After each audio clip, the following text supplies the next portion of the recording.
میرا نام قاری منیر ہے۔ میں اپنی مسجد میں نماز کے بعد بچوں کو قرآن پاک بھی پڑھاتا ہوں۔ محلے کے سب لوگ مجھے قاری صاحب کہہ کر پکارتے ہیں۔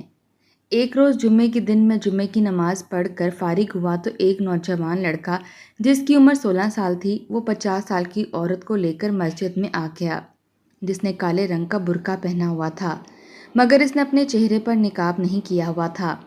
لوگ اس وقت نماز پڑھ کر مسجد سے نکل رہے تھے۔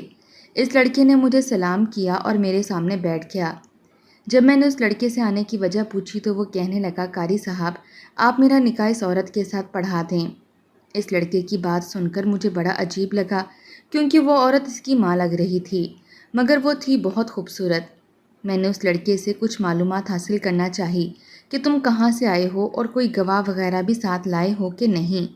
وہ لڑکا کہنے لگا، میرے ساتھ کوئی نہیں ہے، ہم دونوں اپنی رضامندی سے نکاح کرنا چاہتے ہیں، آپ کسی بھی طرح ہمارا نکاح پڑھا دیں۔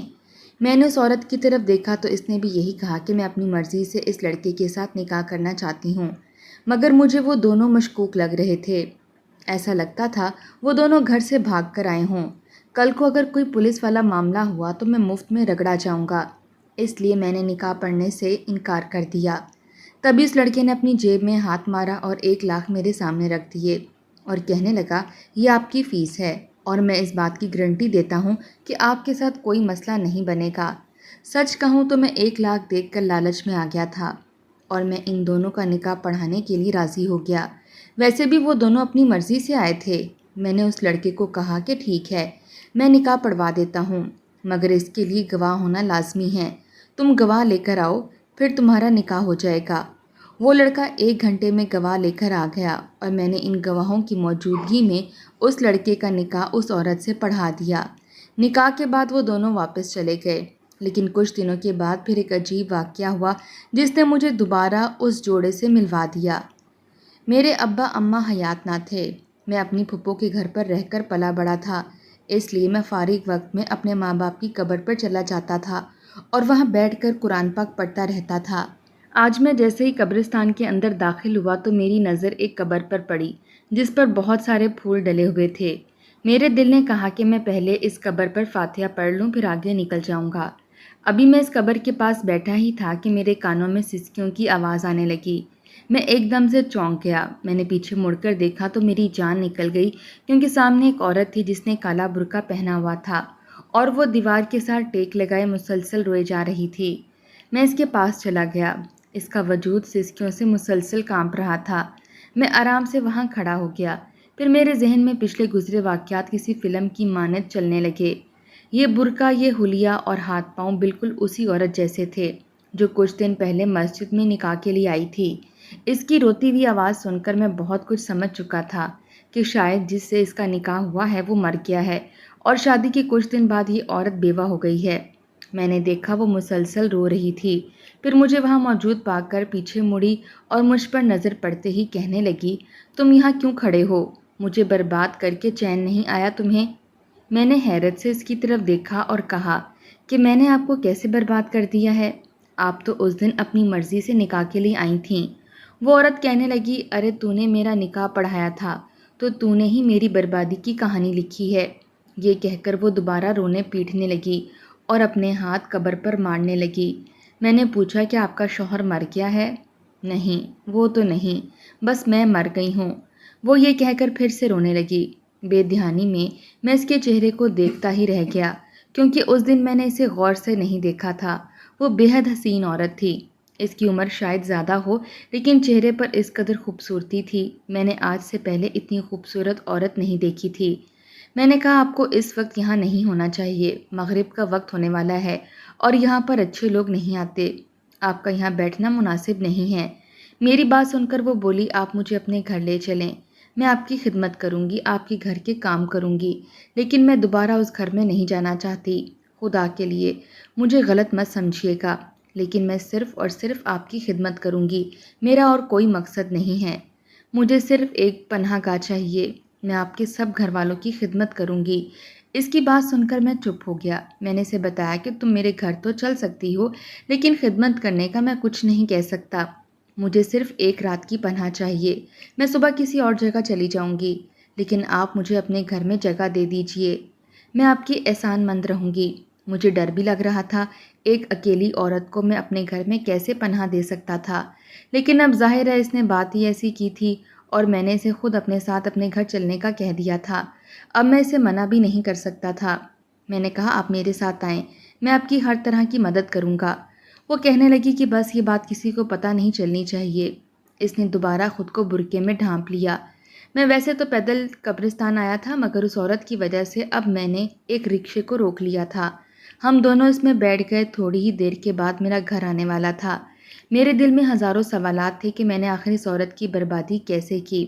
اس نے تو خود نکاح کرنے کو کہا تھا اور اب یہ رو رہی ہے، پتہ نہیں کس کی قبر پر بیٹھی ماتم کر رہی تھی۔ اس میں میرا کیا قصور ہے؟ اگر اس کا شوہر مر گیا ہے تو اس میں میرا کوئی قصور تو نہیں ہے۔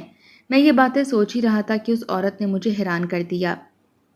کہنے لگی کہ میرا شوہر شاید مجھے ڈھونڈتا ہوا آپ کے پاس آئے گا، لیکن خدا کا واسطہ آپ اسے میرے بارے میں کچھ مت بتائیے گا۔ اگر آپ مجھے اپنے گھر میں نہیں رکھنا چاہتے تو میں کہیں اور چلی جاؤں گی، پر میں دوبارہ اس گھر میں نہیں جاؤں گی۔ میں نے بہت بڑا گناہ کیا ہے اور اس کی سزا مجھے مل رہی ہے۔ میں اس کی بات پر حیران رہ گیا اور پوچھا کہ آپ نے ایسا کیا کیا ہے کہ آپ کو اللہ تعالیٰ کی طرف سے سزا مل رہی ہے؟ کیا آپ کی اس شادی سے کوئی خوش نہیں تھا؟ میری بات سن کر وہ آنسو پونچھنے لگی، پھر رکشے والے کی طرف اشارہ کر کے بولی، نہیں، میں آپ کو ابھی نہیں بتا سکتی، آپ کے گھر چل کر میں آپ کو سب بتاؤں گی۔ واقعی رکشے والے کے سامنے اتنی باتیں کرنا مناسب نہیں تھا۔ تھوڑی دیر کے بعد ہم لوگ گھر پہنچ گئے۔ میں نے اسے اپنے کمرے میں بیٹھنے کو کہا۔ میرے پاس ایک ہی کمرہ تھا اور میں اس گھر میں اکیلا رہتا تھا۔ میں باہر چارپائی پر آ کر لیٹ گیا۔ میں نے اپنے شاگرد کو فون کر دیا تھا کہ وہ مغرب اور عشاء کی نماز پڑھا دے۔ میں اس عورت کی وجہ سے مسجد بھی نہیں جا سکتا تھا۔ وہ عورت میرا خالی گھر دیکھ کر ڈر گئی اور کہنے لگی، کیا آپ اس گھر میں اکیلے ہوتے ہیں اور دوسرا کمرہ بھی نہیں ہے؟ میں نے کہا نہیں، یہ ایک ہی کمرہ ہے، کیونکہ میرے ماں باپ نہیں ہیں اور میں اس گھر میں اکیلا رہتا ہوں۔ بیوی بھی نہیں ہے، بہن بھائی بھی نہیں ہیں، اس دنیا میں میرا کوئی بھی نہیں ہے، بس ایک میں ہی ہوں۔ پہلے میں اپنے رشتہ داروں کے ساتھ رہتا تھا، پھر یہاں آ گیا۔ میری بات سن کر وہ تھوڑی پریشان ہو گئی کہ آپ کا گھر بھی میری وجہ سے تباہ نہ ہو جائے، اس لیے میں صبح واپس چلی جاؤں گی، بس آج رات کو مجھے آپ یہاں رہنے دیں۔ پھر مجھ سے کہنے لگی کہ آپ کو میں کھانا پکا کر دوں گی۔ میں نے کہا اگر آپ یہ سب کچھ کر سکتی ہیں تو میں آپ کو محلے کے کسی گھر میں کام پر لگوا دوں گا، آپ کو اچھی نوکری مل جائے گی، آپ اچھا پیسہ بھی کما لیں گی اور خود اس طرح اپنا پیٹ پالنے کے قابل بھی ہو جائیں گی۔ اب میں واپس نہیں جانا چاہتی، بلکہ جس مسجد میں آپ قاری صاحب ہیں میں اسی مسجد کی صفائی کروں گی تاکہ میرا گناہ صاف ہو جائے۔ وہ بار بار یہی باتیں کر رہی تھی۔ مجھے اس کی کہانی بہت دلچسپ معلوم ہو رہی تھی۔ اس سے پہلے کہ میں اس سے مزید بات کرتا میرے گھر کے دروازے پر دستک ہونے لگی۔ میں چونک گیا تھا۔ میں نے دروازہ کھولا تو سامنے محلے کے 3-4 بزرگ کھڑے ہوئے تھے۔ میں انہیں دیکھ کر سمجھ گیا کہ یہ کیوں آئے ہیں۔ میں نے ان سے ان کے آنے کی وجہ پوچھی تو وہ کہنے لگے، دیکھیے قاری صاحب، ہم آپ کی بہت عزت کرتے ہیں، مگر یہ شریفوں کا محلہ ہے، ہم یہاں پر بہنوں بیٹیوں والے ہیں اور آپ یہاں اکیلے رہتے ہیں۔ آپ ہماری مسجد کے امام ہیں، ہم نے آپ کو رہنے کے لیے اس محلے میں ایک مکان بھی لے کر دیا، ورنہ ہم اکیلے لڑکوں کو اس طرح محلے میں رہنے نہیں دیتے۔ لیکن آج جو آپ نے حرکت کی ہے وہ ناقابل معافی ہے۔ آپ اپنے ساتھ کسی عورت کو لے کر آئے ہیں۔ ہمیں آپ کے پڑوسی نے بتایا کہ مغرب کے وقت آپ ایک عورت کو لے کر اپنے گھر میں داخل ہوئے ہیں۔ اب وہ عورت یا تو ہمارے گھر میں رہے گی یا آپ اسے یہاں سے بھیج دیں۔ ہمارے محلے میں سب شریف لوگ رہتے ہیں، میں امید کرتا ہوں کہ آپ بھی ہمارا بھرپور ساتھ دیں گے اور اس عورت کو ہمارے حوالے کر دیں گے۔ سب محلے والے مجھ پر الزام لگا رہے تھے، مگر میں نے ان کی بات سن کر ذرا بھی برا نہیں منایا تھا۔ میں نے کہا آپ نے تو میری مشکل حل کر دی ہے۔ دراصل یہ ایک مجبور اور لاچار عورت ہے جسے میں بڑی مشکل سے اور بڑی مجبوری میں اپنے گھر لے کر آیا تھا۔ اگر آپ انہیں اپنے گھر میں رکھ سکتے ہیں تو رکھ لیجئے، مجھے اس سے کوئی مسئلہ نہیں ہے۔ یہ عمر میں بھی مجھ سے بڑی ہیں اور کچھ دن پہلے میں نے ان کا نکاح ایک لڑکے سے پڑھایا تھا۔ میں بہت ہی شکر گزار ہوں آپ کا کہ آپ نے میری اس مجبوری کو سمجھا۔ میری بات سن کر وہ بزرگ لوگ خوش ہو گئے، کہنے لگے کہ ٹھیک ہے، آپ اس خاتون کو ہمارے گھر بھیج دیں، یہ میری بڑی بہن کے گھر رہ لیں گی۔ قاری صاحب آپ بہت اچھے ہیں، ہم آپ کی شرافت کے قائل ہو گئے ہیں۔ یہ بات سن کر مجھے تو کوئی مسئلہ نہیں تھا، لیکن اس بزرگ نے یہ ساری باتیں بھول کر اس عورت کو پریشان کر دیا تھا۔ میں نے جا کر اس سے معذرت کی اور کہا کہ محلے والوں کی نظر میں یہ سب ٹھیک نہیں ہے، آپ کو ان لوگوں کے ساتھ جانا ہوگا۔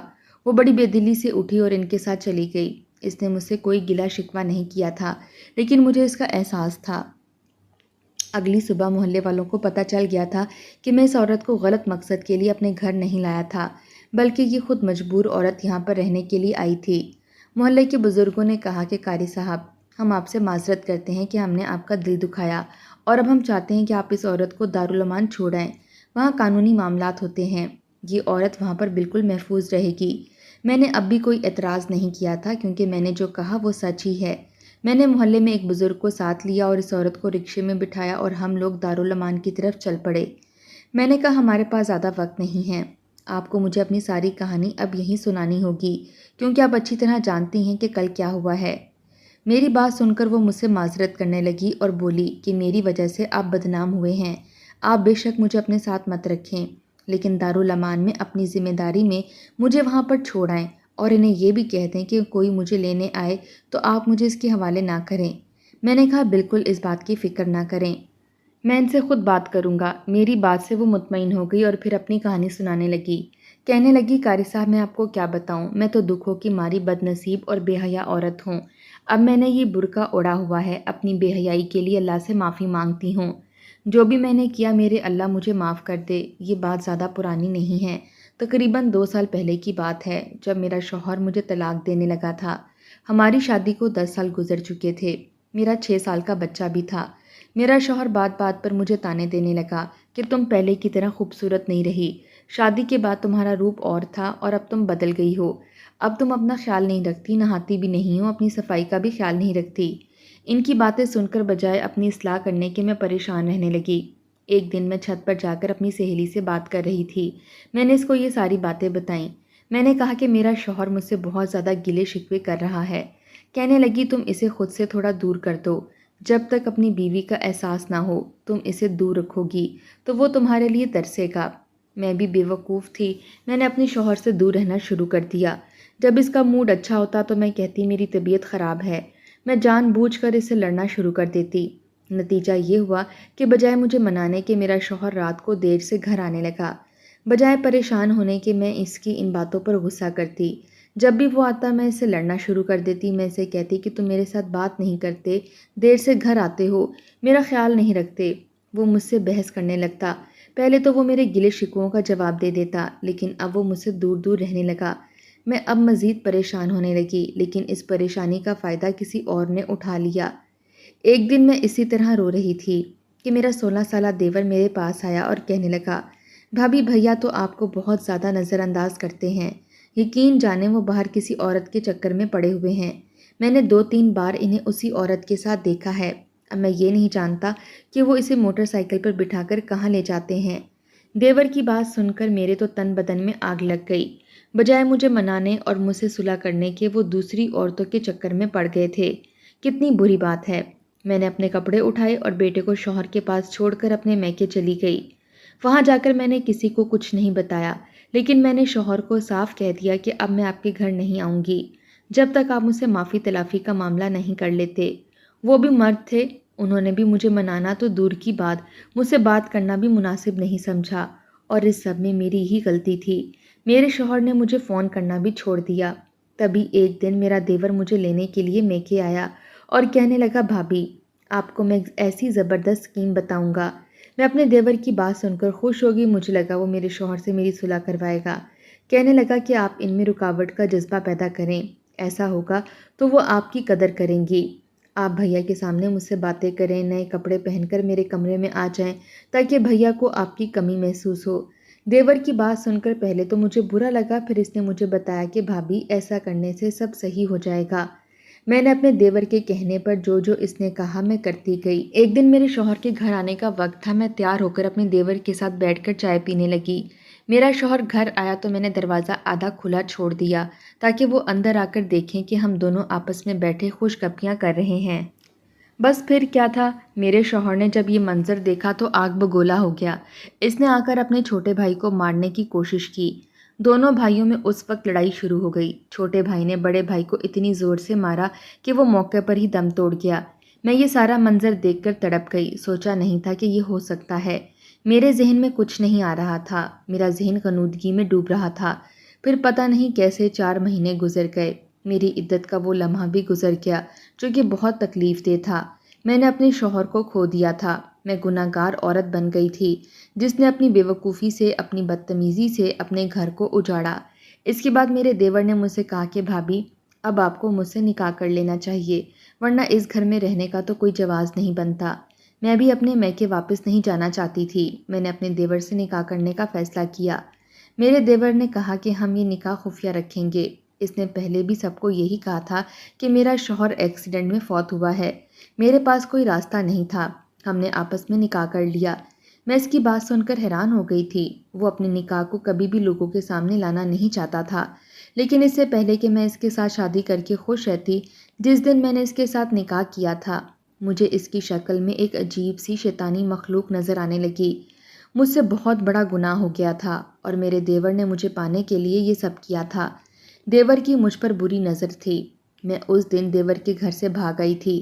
وہ بھی میرے پیچھے بھاگا تھا، لیکن میں سمجھ گئی تھی کہ میرے رب کا عذاب ہے مجھ پر، جس نے میرا سب کچھ چھین لیا ہے۔ بس اس بات سے دل برداشت ہو کر میں گھر سے بھاگ نکلی۔ میں سڑک پر بھاگ رہی تھی اور دیور میرے پیچھے تھا۔ سڑک پر بھاگتے ہوئے وہ ٹرک کے نیچے آ گیا اور اس کی موت ہو گئی، اور میں بھاگ کر قبرستان آ گئی۔ میں بہت ڈر گئی تھی۔ میں نے آپ کو جھوٹ کہا تھا کہ وہ زندہ ہے۔ میرا شوہر اور میرا دیور دونوں ہی مر چکے ہیں، اور اب میری باری ہے۔ میں خود کو بہت گناہ گار سمجھتی ہوں۔ عمر بھر توبہ میں گزارنا چاہتی ہوں۔ اس عورت کی بات سن کر میں خاموش ہو گیا۔ مجھے وہ آیت یاد آنے لگی جس کا مفہوم ہے کہ انسان خسارے میں ہے، بے وقوف اور نادان ہے۔ وہ شیطان کی چالوں میں بڑی آسانی سے آ جاتا ہے۔ میں اس عورت کو دارالامان میں چھوڑ کر واپس آ گیا تھا۔ آخر میں بس یہی کہوں گا کہ اللہ تعالی ہم سب کو سیدھے راستے پر چلنے کی توفیق عطا فرمائے۔ آمین۔